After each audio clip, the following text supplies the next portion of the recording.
ಈಗ ನಾನು ಅಥವಾ ಸಂಘಟನೆ ಮೈನಿಂಗನ್ನು ನಾವು ವಿರೋಧಿಗಳಲ್ಲ.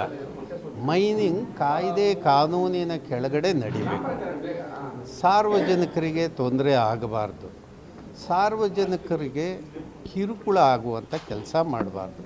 ಸಾರ್ವಜನಿಕರನ್ನ ಕಾನೂನಿನ ಕೆಳಗಡೆ ಸದೆ ಬಡಿಯೋ ಕೆಲಸಕ್ಕೆ ಸರ್ಕಾರಗಳು ಕೈ ಹಾಕಬಾರ್ದು. ಸಾರ್ವಜನಿಕರು ಕೇಳಿ, ಏನು ತೊಂದರೆ, ಏನು ನಿಮ್ಮ ಕಷ್ಟ, ಏನು ರಸ್ತೆ ಇಲ್ವಾ, ನಿಮ್ಗೆ ಹೊಲಕ್ಕೆ ಹೋಗೋಕ್ಕೆ ದಾರಿ ಇಲ್ವಾ, ಸರ್ಕಾರಿ ಜಮೀನ ಅವನು ಯಾತಕ್ಕೆ ಮುಟ್ಗೋಲು ಹಾಕೊಂಡವನೆ, ಸರ್ಕಾರಿ ಜಾಗದಲ್ಲಿ ಅವನು ಯಾಕೆ ಬಿಲ್ಡಿಂಗ್ ಕಟ್ಟವನೆ, ಇದು ನಿಮ್ಮ ಕೆಲಸ ಅಲ್ವಾ, ಸರ್ಕಾರದ್ದಲ್ವಾ ಕೆಲಸ ಇದು. ಅದನ್ನು ಬಿಟ್ಬಿಟ್ಟು ರೈತರ ಮೇಲೇ ಕೇಳ್ದಂಥವ್ರ ಮೇಲೇ ನೀವು ಕ್ರಿಮಿನಲ್ ಕೇಸ್ಗಳನ್ನು ದಾಖಲೆ ಮಾಡಿದರೆ ಹೆಂಗೆ? ಇದನ್ನು ತಕ್ಷಣವೇ ವಾಪಸ್ ತಗೋಬೇಕು.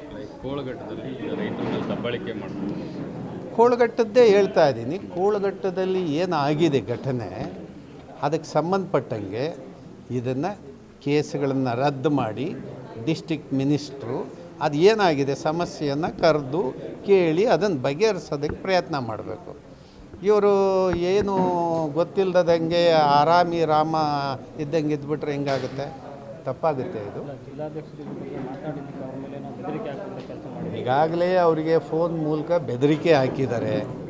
ರೈತ ಸಂಘ ಇಂಥ ಬೆದರಿಕೆಗಳಿಗೆ ನಾವು ಉಪ್ಪು ಹಾಕಲ್ಲ, ಹಾಗಾಗಿ ಇದನ್ನು ಫೇಸ್ ಮಾಡೋಕ್ಕೆ ತಯಾರಿದ್ದೀವಿ.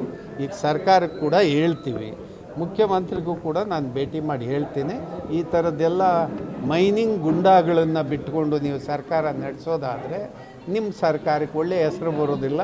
ಜನ ನಾಳೆಯ ದಿನದಲ್ಲಿ ನಿಮ್ಮನ್ನು ವಜಾ ಮಾಡಿಬಿಡ್ತಾರೆ.